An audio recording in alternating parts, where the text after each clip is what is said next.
সুখে থাকার জন্য অনেক কিছুর প্রয়োজন পড়ে না। যে অল্পতে খুশি থাকে সেই জীবনে সুখী হতে পারে। রাধে রাধে বন্ধুরা, কেমন আছো সবাই? আশা করি সবাই ভালো আছো, সুস্থ আছো। সকালবেলা থেকে আজকে ব্লগটা শুরু করছি, প্রথম থেকে শেষ পর্যন্ত তোমরা দেখতে থাকো, আশা করি তোমাদের ভালো লাগবে। এই যে সকালবেলা পাস্তা করে দিয়েছি, যা করেছি 2 ভাই বোনের হবে। জয়িতাকে এখন স্কুলে টিফিনে দিয়ে দেবো, একটু গরম আছে, ঠান্ডা হোক।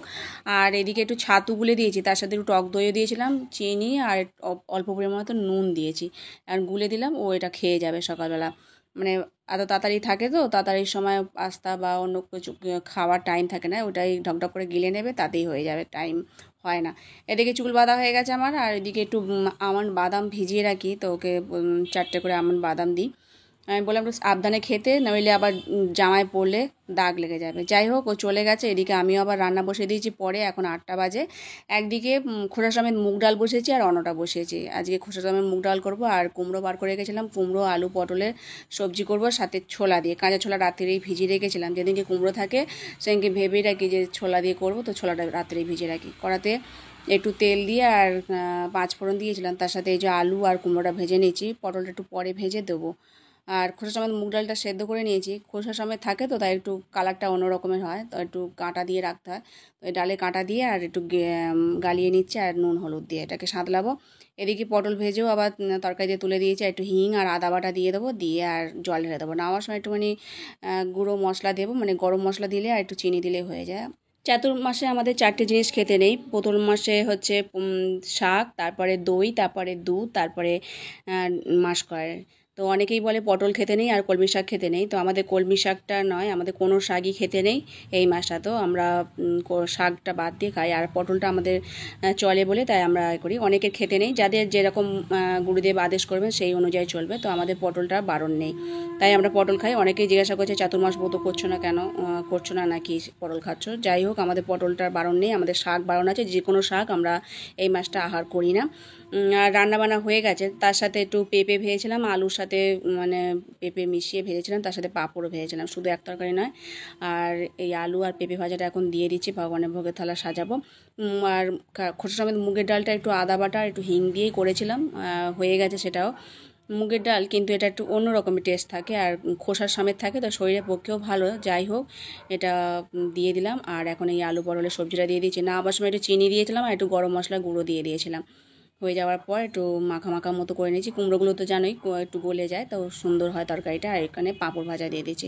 পাঁপড় ভাজাটা করি কেননা বাচ্চারা আবার অনেক কিছু পছন্দ করে না, কুমড়োর তরকারি অতটা পছন্দ করে না। এইসব সবজিগুলো কী বলো তো, রুটি পরোটা লুচি এগুলোর সাথে ভালো লাগে, অন্যের সাথে ভালো লাগে না। যেহেতু আজকে ছিল বলে, তো আমি একবারে দুবেলার মতো করে নিয়েছি।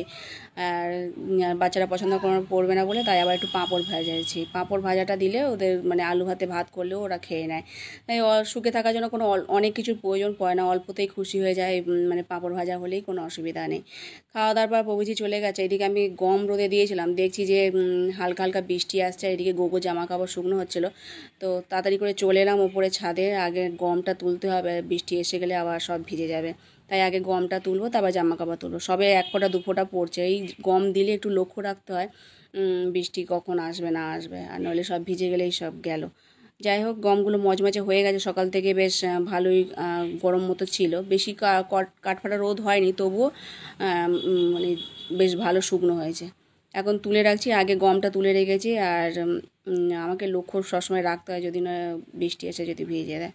তো আরও 2 দিন রোদ খাওয়ালে এরকমভাবে হয়ে যাবে, যখনই রোদ হয় তখন এরকমভাবে করে রাখি। এদিকে প্রভুজিও চলে আসছে দুপুরবেলা, তো প্রভুজি গোপালের জন্য অনেক কিছু নিয়ে আসে, সেগুলো এখন বার করছে, একটু সেবাও দেবো, দিয়ে তারপরে আবার প্রসাদ পাবো। জয়িতাও এখনও আসেনি, ও এসে যাবে, টাইম হয়ে গেছে। এই যে আইসক্রিম নিয়ে এসছে, এখন গোপালকে সেবা দেবো। তার সাথে দই নিয়ে এসছে, চিজ নিয়ে এসছে, আর ক্যাডবেরি নিয়ে এসছে, তো সব ফ্রিজে রেখে দেবো এগুলো পরে পরে গোপালকে সেবা দেওয়ার জন্য।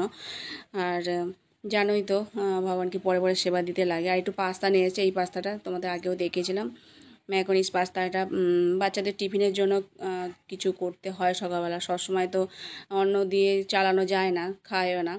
আর সকালবেলা যদি তার এত তাড়া থাকে যে রুটি পরোটা কোনো কিছু ভেজে দেবো আটা মেখে, সেটাও সম্ভব হয় না, খুব কম সেটা করি, একদম টাইমের মধ্যে থাকে। এখন বাজে 3:30 বাজতে চলো, জয়িতা চলে এসছে, আর এসেই আগে দেখছে কি রান্না হয়েছে, ওই খাবার দেখে তবেও তাড়াতাড়ি করে খেতে বসে। পাঁপড় হয়েছে, তাহলে আর কোনো চিন্তা নেই। অল্পতেই খুশি। আর এই যে এখন প্রসাদ পেতে বসে পড়েছি আমরা তিনজনেই। গগু আসবে সেই বিকেলবেলা, তাই ও এসে তখন প্রসাদ পাবে।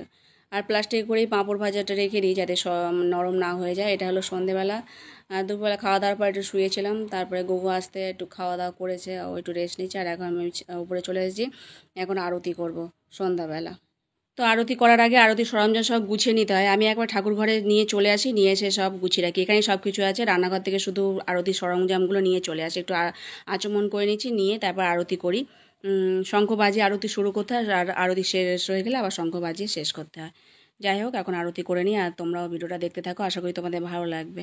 জয় জয় গোরা চাঁদের আরতি কোশোভা, জাহ্নবী তট বনে জগমনোলোভা, দক্ষিণে নিতাই চাঁদ, বামে গদাধর, নিকটে অদ্বৈত শ্রেণী বাস ছত্রধর, বসিয়াছেন গোরাচাঁদ রত্ন সিংহাসনে, আরতি করেন ব্রহ্মা আদি